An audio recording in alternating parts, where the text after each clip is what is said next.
Duraikanna sir, நீங்கள் சொல்லுங்கள் sir. நிறைய பேசியிருக்கோம், நீங்கள் சொல்லுங்கள் உங்களுடைய கருத்தை. திராவிட முன்னேற்றக் கழகம் ஆட்சி அதிகாரத்திற்கு வந்தாலே அது ஒரு மக்கள் விரோத அரசு. மக்களினுடைய நலனில், இந்த மாநிலத்தினுடைய வளர்ச்சியில் எப்போதும் அது அக்கறை செலுத்துவதில்லை என்பதுதான் காலங்காலமாக நாம் பார்த்துட்டு வர்ற விஷயமாக பார்க்குறேன். 1971ஆம் ஆண்டு மரியாதைக்குரிய மறைந்த முன்னாள் முதலமைச்சர் திரு கருணாநிதி அவர்கள் ஆட்சி அதிகாரத்திற்கு வந்ததற்கு பிறகு அவ்வப்போது அவர்கள் ஆட்சிக்கு வருகிற போதெல்லாம் எந்த விதமான செயல்பாடுகள் நடக்கும் அப்படின்னு சொன்னால், தங்களையும் தங்கள் குடும்பத்தினரையும் தங்கள் கட்சியினரையும் மட்டுமே வளப்படுத்தி கொள்வார்கள். அதுதான் காலங்காலமான அணுகுமுறையாக இருக்கிறது. இது மக்கள் மத்தியில் எல்லோருக்குமே தெரியும். ஆட்சி அதிகாரத்திற்கு வருவதற்கு பல்வேறு அரசியல் கட்சிகளை தங்களோடு இணைத்து கொண்டு அதாவது மத்திய ஆட்சி, பாரதிய ஜனதா கட்சி ஒரு பாசிச ஆட்சி, அந்த பாசிச ஆட்சியை விடக்கூடாது என்கிற அந்த போர்வையை போர்த்திக்கிட்டு மற்ற எந்த கட்சியும், பொது உடைமை கட்சி உட்பட எந்த கட்சியுமே அரசுக்கு எதிரான நிலைப்பாட்டை எடுக்க விடாமல் செய்து கொள்ளுகிற ஒரு சாகச அரசாக இந்த திராவிட முன்னேற்றக் கழக அரசு இருக்கிறது.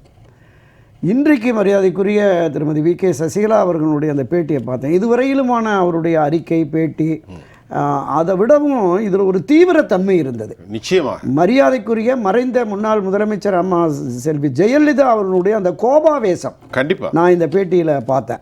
அந்த கிடங்கல், நாகலாபுரம், காவேரி பக்கம், அந்த கிடங்கல், நாகலாபுரம் மக்களுடைய அனர்த்தத்தை, ஆமாம், அந்த மக்களுடைய வேதனைகளை, சோதனைகளை, இந்த அரசனுடைய கையாளாகத்தனத்தை, ஆட்சி நிர்வாக குறைபாடுகளை பட்டியலிட்டு சொன்ன அவர் ஒரு கட்டத்தில், நான் மற்றவங்கள மாதிரி சும்மா இருக்க மாட்டேன், மரியாதையா ஒழுங்கா வேலையை பாருங்க, அதான் பாயிண்ட் என்று எச்சரிக்கக்கூடிய அளவிற்கு, இந்த அரசை எச்சரிக்கக்கூடிய அளவிற்கு வார்த்தை அம்மாவுடைய காலத்தில் நான் பார்த்திருக்கேன். நிச்சயமா அதுதான் சொல்றேன். அந்த பாணியிலான ஒரு கடுமையான எச்சரிக்கை விமர்சனம் வந்தது என்பது உண்மையிலேயே அந்த பகுதி மக்கள் மட்டுமில்ல, இந்த காட்சிகளை பார்க்கிற அனைவரிடமுமே இத்தனை துணிச்சலாக ஒரு பிரதான எதிர்க்கட்சி என்கிற நிலைப்பாட்டிலே இருந்து இந்த விஷயத்தை முன்வைத்தாங்க அப்படின்னு தான் நான் பார்க்குறேன்.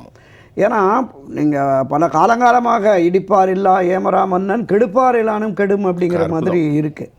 இன்றைக்கு இருக்கிற முதலமைச்சர் திரு கருணாநிதி பிரதான எதிர்க்கட்சியாக இருக்கிற திரு எடப்பாடி பழனிசாமி எதை சொன்னால் அவர் நான் பேசுகிறத பொருட்படுத்தவே மாட்டேன், அவருக்கு நான் பதில் சொல்லவே மாட்டேங்கிறார். யாரு?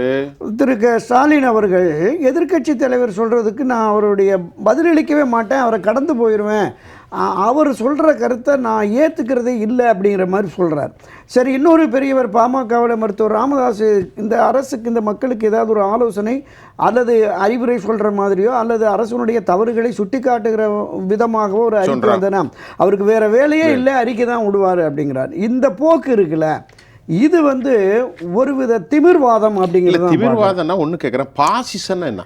தான் சொல்ற கருத்தை, நல்ல கருத்து இருக்கு, தான் சொல்லும் கருத்தை மற்றவர்களும் ஏற்றுக்கொள்ளணும் அல்லது பிறருடைய கருத்தை ஏற்றுக்கொள்ளக்கூடாது. இப்ப திமுக செய்யறதுக்கு என்ன அர்த்தம்? இல்ல, இப்ப எனக்கு 1977 ஆட்சி அமைந்த பிறகு மரியாதைக்குரிய புரட்சித் தலைவர் எம்ஜிஆர் அவர்கள் சட்டப்பேரவையில் தான் பேசுகிற பொழுது முதல் கூட்டத்தில் சொன்னார், இங்கே இருக்கிற இந்த 18 அமைச்சர்களோ அல்லது எங்கள் அதிமுகவினுடைய 132 எம்எல்ஏக்களோ அரசாங்கம் இல்லை, 234 சட்டப்பேரவை உறுப்பினர்களும் இந்த அரசுக்கு சொந்தமானவர்கள், அரசாங்கம் தான். இதை தாண்டி வெளியிலே இருக்கிற அரசியல் கட்சிகளும் மக்களுக்கான அரசியல் கட்சிகள் தான். அவருடைய எல்லோருடைய கருத்தையும் உள்வாங்கி அதிலே உள்ள உண்மைத்தன்மையை உணர்ந்து இந்த அரசு செயல்படும். இங்கே வீற்றிருக்கிற எதிர்க்கட்சி தலைவர் பல்வேறு கருத்துக்களை சொன்னார், அதிலே உள்ள நல்ல கருத்துக்களை எல்லாம் நான் ஏற்றுக்கொள்வேன் புரட்சித் தலைவர் எம்ஜிஆர் சொன்னார். அவருடைய அரசியல் அணுகுமுறை என்பது எப்படி இருந்தது, இன்றைக்கு இவருடைய அணுகுமுறை, ஒரு முதலமைச்சராக, ஏற்கனவே அமைச்சராக, துணை முதலமைச்சராக இருந்தவர், மேயராக இருந்தவர், ஒரு பக்குவப்பட்ட போக்கு இல்லையில ஒரு கிட்டத்தட்ட இத்தனை ஆண்டுகள் அரசியலை பயணிக்கிற பொழுது மக்களுடைய பிரச்சனைகள் யார் சொன்னாலும் கேட்பேன், அந்த பிரச்சனையுடைய உண்மைத்தன்மையை கண்டறிந்து அதை தீர்ப்பேன் அப்படின்னு தானே வரணும். 84 வயசு ஒரு பெரியவர் சொல்றாரு டாக்டர், அவருக்கு இதே வேலையா, என்ன பேச்சு? அதுதான் சொல்றேன், ஒரு பக்குவமற்ற தன்மை இத்தனை ஆண்டுகளுக்கு பிறகும் கூட இருக்கிறது என்பது பொதுவெளிகளில் மக்கள் மத்தியில், அரசியல்வாதிகள் மத்தியில், தமிழகத்தை தாண்டியும் இவருடைய அந்த போக்கு என்பது ஒரு வெறுப்பை தான் உமிழும் அப்படிங்கிற மாதிரி தான் பார்க்குறேன்.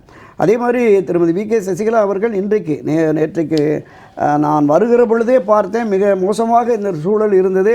அதனால் உடனடியாக அந்த பகுதியில் உள்ள கட்சியினரை ஏற்பாடு செய்ய சொல்லி அவர்களுக்கெல்லாம் நிவாரண உதவிகள் வழங்க வேண்டும் என்பதற்காக இன்று மறுபடியும் நான் போனேன் அப்படின்னு சொல்லிட்டு அந்த காவேரிப்பாக்கம், கிடங்கல், நாகலாபுரம் அங்கே அந்த வெள்ளத்தினுடைய பாதிப்பு எப்படி ஏற்பட்டது, எப்படி ஒரு நிர்வாக சீர்கேடு அங்கே நடந்தது, மாவட்ட நிர்வாகம் எந்த அளவுக்கு இருந்தது, மாநில நிர்வாகத்தினுடைய அஜாக்கிரதையான போக்கு, இது எல்லாமே பட்டியலிட்டு சொல்கிறாங்க. ஒவ்வொரு விஷயத்தையுமே பட்டியலிட்டு முன்பு எப்படியெல்லாம் நடைபெற்றதுங்கிறதையும் சொல்கிறாங்க. நீங்கள் மரியாதைக்குரிய புரட்சித் தலைவர் எம்ஜிஆர் அவர்களையும் மீண்டும் எடுத்துக்குவோம். 77 80 காலகட்டங்களில் மிக கடும் மழை பெய்த பொழுது ஒரு முறை சேலத்துக்கு போகிறார். சேலத்தில் மிக மோசமான மழை, வெள்ளம், சேதம் ஏற்பட்டிருக்கு. ஒரு கிட்டத்தட்ட இடுப்பளவு தண்ணீர். அந்த பக்கம் ஆதி திராவிட மக்கள், ஒரு காலனி மக்கள் வசித்து கொண்டிருக்கிறார்கள். அந்த இடத்துக்கு போகிறோன்னா இவர் இந்த பக்கம் இருந்து பார்த்துட்டு ஒரு 3 கிலோமீட்டர் சுற்றி வரணும். அதிகாரிகள் சொல்கிறாங்க, காரில் ஏறி அந்த பகுதிக்கு நம்ம போயிடுவோன்னு. இங்கேருந்து 10 அடி தூரம், 10 அடி தூரத்தில் போய் அந்த மக்களுக்கு என்னென்னு கேட்காம காரில் ஏறி 3 கிலோமீட்டர் சுற்றுறதான்னு வேட்டியை மடித்து கட்டிட்டு இறங்கிட்டார். சேரும் சகதியுமாக ஓடுகிற அந்த தண்ணீரில் இறங்கி உடனே வேறு வழியில் அதிகாரிகளும் இறங்கி வந்து அந்த மக்களுடைய பிரச்சனை இருக்கிறது. ஐயா 2 நாள் ஆகிப்போச்சு, சரியாக பாய் படுக்கல, உட்காரக்கூட இடம் இல்லை அப்படின்னு வேதனையோடு சொல்கிறாங்க. அதிகாரிகளை பார்த்து கேட்டார், ஏன் இவ்வளவு தாமதம்? பாதித்த உடனே அவங்களுக்கு அரிசி, பருப்பு, இடம் ஏற்பாடு பண்ணணும்ல, இல்லை வருவாய்த்துறையிலிருந்து அது இப்போ தான் பண்ணுறாங்க அப்படிங்கிற மாதிரி சொன்னார். அங்கேயே உட்காந்துட்டார். உடனடியாக அந்த மக்களுக்கு தேவையான அரிசி, பருப்பு, பொருட்களை கொடுங்க அப்படின்னு. அடிக்கடி இந்த மாதிரி வெள்ளம் வருதுங்க, அதனால் ஒரு மாற்று இடம் நாங்கள் பார்க்குறோன்னு உடனே அந்த மக்கள் குமுறுகிறார்கள். எங்களுக்கு தொழிலே இந்த பகுதியில் தான், மாற்று இடம்னு கொண்டு போய் 5 கிலோமீட்டர் 10 மீட்டர் வரல அப்படிங்கிற மாதிரி எங்களால் வாழ்வாதாரம் பாதிக்கும்னு உடனே அதுக்கு ஒரு தனி ஸ்கீம் போடுங்க அப்படின்னு அந்த அதிகாரிகள்கிட்ட, கலெக்டர்கிட்ட, வருவாய்த்துறை அதிகாரிகள்கிட்ட உடனடியாக உத்தரவு போடுறார். உத்தரவு போட்டு அதை நிறைவேற்றி அதே பகுதியில் இங்கே கட்டடத்தை உயர்த்துங்க, மழை வெள்ளத்திலிருந்து பாதுகாக்கக்கூடிய அளவுக்கு செய்யுங்கிறார். அவர் தான் முதலமைச்சர். கண்டிப்பாக. இன்னொன்று, புழல் ஏரியில் 80களில் 83 84 கருதுகிறேன், வெள்ள அபாயம் இருக்கிறதுன்னு சொல்லி ஆல் இண்டியா ரேடியோவிலையும் மாலை பத்திரிகையிலையும் வருது. உடையும் அபாயம் அப்படின்னு சொல்லி வருது. அப்போ காளிமுத்து வேளாண் துறை அமைச்சரும் இன்னொரு அமைச்சர் நினைக்கிறேன் காளிமுத்து அவர்களும் அதிகாரிகள் நேராக தலைவரை தோட்டத்தில் போய் பார்த்துட்டு 6 மணிக்கு மேலே இது மாதிரி நான் நேரடியாக போய் பார்த்துட்டு வரேன்னு தகவல் சொல்லிட்டு போகிறார். புழல் ஏரிக்கு போகிறார். அந்த புழல் ஏரியை பார்வையிட்டு காளிமுத்து அவர்கள் நடந்து வந்துகிட்டு இருக்காரு. அந்த புழல் ஏரியின் மற்றொரு கரையிலிருந்து இரவு 8:30 மணி ஒரு 4-5 பேர் நடந்து வர்ற மாதிரி இருக்குது. அருகில் வந்து பார்த்தா காளிமுத்து ஆச்சரியப்பட்டு போகிறார். முதலமைச்சரே வருவார். அப்போ அண்ணே நான் தான் பார்த்து எல்லாம் ஏற்பாடு பண்ணுறேன்னு சொன்னேனே அப்படின்னு. இல்லை காளிமுத்து, எனக்கு தூக்கம் வரல, புழல் ஏரி உடைந்தால் பெரிய அபாயம், அந்த பகுதியில் வந்து பெரிய பாதிப்பு ஏற்படுனாங்க, அதை நான் நேராக பார்த்தா தான் எனக்கு திருப்தி அப்படின்னு சொல்லிட்டு நேரடியாகவே அங்கே போய் போனாங்க. அதே மாதிரி செல்வி ஜெயலலிதா அவர்களும் மழை வெள்ளம் வந்தால் உடனடியாக அதிகாரிகளை அந்த பகுதிகளுக்கு அனுப்புறது. தானே நம்ம மரியாதைக்குரிய திருமதி வி.கே. சசிகலா அவர்களும் சொன்னாங்க, அந்த 2004 சுனாமி புயல் வந்தபோது எந்த அளவுக்கு சுனாமியை விடவும் வேகமாக சென்று அங்கே நிவாரணப் பணிகளை மேற்கொண்டார். அன்றைக்கு தமிழகத்தில் இருக்கிற பல்வேறு இந்த அரசியல் மாச்சரியங்களை கடந்து பலரும் கூட அதை பாராட்டினாங்க, பிற மாநிலத்திலும் பாராட்டினாங்க. ஒபாமா நினைக்கிறேன், அமெரிக்க நாட்டினுடைய ஒபாமாவே இந்த செயலை பாராட்டி அவர் சொன்னார். பில் கிளின்டன் பாராட்டினார், ஜனாதிபதி அப்துல் கலாம் பாராட்டினார். அந்த அளவிற்கு அவர் உடனடியாக அந்த நிவாரணப் பணிகளை, இந்த வேகமும் இந்த செயல் ஆற்றலும் நிர்வாக திறனும் இருப்பவர் தான் முதலமைச்சராக இருக்க வேண்டும். அதை மக்கள் முடிவெடுப்பாங்க. சிறப்பு, ரொம்ப சிறப்பு, ரொம்ப அழகா கடந்த கால வரலாற்றை ஒரு முதல்வன் எப்படி இருக்க வேண்டும் என்பது ரொம்ப தெளிவாக டாக்டர் புரட்சித் தலைவர் எம்ஜிஆர் அவர்கள் தானே இறங்கினார். இந்த மாதிரி சூழல்லாம் இப்போ இல்லை. இப்போ மினிஸ்டரே போக மாட்டான், அதாவது கவுன்சிலரே வேட்டியை கட்டிக்கிட்டு கீழே இறங்குவாங்களா? அதான் துரைக்கண்ணன் ஐயா அவர் சொல்கிறாங்க. பொதுவாக இது இயற்கையின் சீற்றம், இதை வந்து நாம் எதிர்பாராத விஷயந்தான். ஆனாலும் கூட இப்படி பாதிக்கப்பட்ட பிறகாவது அந்த மக்களுக்கு தேவையான தங்குமிடம், உணவு, குடிநீர், குழந்தைகளுக்கு பால், இந்த அத்தியாவசியம் இதையாவது பாதிக்கப்பட்ட உடனே கொண்டு போய் சேர்த்துருக்கணுங்கிறது தான் மரியாதைக்குரிய சினிமா வி.கே. சசிகலா அவருடைய கருத்தாக இருந்தது. அதாவது எந்த ஒரு சம்பவம் நிகழ்ந்தாலுமே அதிலிருந்து மக்களை மீட்டெடுப்பதற்கான அந்த உத்வேகம் என்பது அரசுக்கும் மாவட்ட நிர்வாகத்திற்கும் அவசியம் தேவை. கண்டிப்பாக. இன்னொரு கருத்தையும் சொன்னாங்க, இந்த மாதிரி நிவாரணப் பணிகளில் மாவட்ட நிர்வாகம் மாவட்ட கலெக்டர் நேரடியாக ஈடுபடணும். லோக்கலில் இருக்கிற கவுன்சிலரு பஞ்சாயத்து தலைவர்னு கொண்டு போய் கட்சிக்காரங்களை இறக்குனீங்கன்னா அந்த நிதி உதவியும் போதுமான அளவுக்கு போய் சேர்றதுக்கான வாய்ப்பு இல்லை அப்படின்னு சொன்னாங்க. கண்டிப்பாக இப்போ இதை ஒவ்வொரு முறையும் மழை வெள்ளம் பாடுகிற போது அந்த பாடமாக எடுத்து அடுத்து செஞ்சுக்கலான் இருக்கு. இப்போ திருப்புகழ் கமிட்டின்னு ஒரு கமிட்டி போட்டாங்க, ஐஏஎஸ் ரிட்டையர்டு ஐஏஎஸ் ஆஃபீஸர். என்ன ஆச்சுன்னு தெரியல. அது அந்த அறிக்கை என்ன ஆச்சு, அது தொடர்பாக என்னன்னு ஒன்றுமே அவர் சொன்னார், இவர் சொன்னார், முதலமைச்சர் சொல்றாரு, மக்களுக்கு தெரியாது, எனக்கு தெரியாது. தொடர்ந்து இந்த மாதிரியான இது தலைநகர் சென்னையை மட்டுமே மிரட்டி கொண்டிருந்தது. நேற்று இரவு தான் பார்த்தேன், அதிகபட்சமாக 11 to 13 சென்டிமீட்டர் மழை தான் தலைநகர் சென்னையில் பெய்திருக்கு. ரொம்ப கம்மி. கரெக்ட். ஆமாம். அப்படிப்பட்ட சூழலில் இங்கேயே சுற்றிட்டு இருந்தாங்களே தவிர இதை விட கூடுதலான மழை பெய்யும் என்று எச்சரிக்கை விடுத்தும் கூட அந்த பகுதிகளுக்கு சென்று முன்னெச்சரிக்கை நடவடிக்கை எடுக்கலை அப்படிங்கிறது உண்மையிலேயே வேதனைக்குரிய விஷயம்.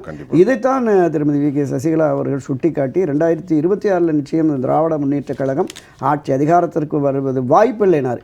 இந்த வாய்ப்பில்லை என்பதை நாம் வெளிப்படையாக பொதுவாக பேசி செல்வதை விடவும் திராவிட முன்னேற்றக் கழகத்தை வீழ்த்துவதற்கு உரிய அந்த அடிப்படை விஷயங்களை கொண்டு வரணும். அந்த அடிப்படை விஷயம் என்னென்னா, பிரிந்து கிடக்கிற அந்த அண்ணா திராவிட முன்னேற்றக் கழகத்தின் சக்திகளை ஒருங்கிணைத்து ஒன்றுபட்ட வலிமை மிக்க அண்ணா திராவிட முன்னேற்றக் கழகம் வந்தால் மட்டுமே இந்த தேர்தல் களத்தில் திராவிட முன்னேற்றக் கழகத்தை வீழ்த்தி ஆட்சி அதிகாரத்திற்கு அதிமுகவை கொண்டு வர முடியும். இதற்கான சாத்தியக்கூறுகள் என்ன என்பதை கண்டறிந்து ஆய்ந்தறிந்து அந்த விஷயத்தை முன்னெடுத்தால் மட்டுமே தான் திமுக ஆட்சியை அகற்ற முடியும் என்கிற கருத்தை நான் பதிவு செய்கிறேன். நீங்கள் சொல்கிறது கரெக்டு தான். அதிமுக ஒன்று மட்டும்தான் திராவிட முன்னேற்ற கழகத்திற்கு மாற்று கருத்து வர முடியும். மற்றபடி ஆமைக்கரியாக இருந்தாலும் சரி, அண்ணாமலையார்களாக இருந்தாலும் சரி, வேலை நடக்காதுங்கிறத தெளிவாக சொல்கிறீங்க. அப்படி தானே? நிச்சயமாக அப்படி தானே?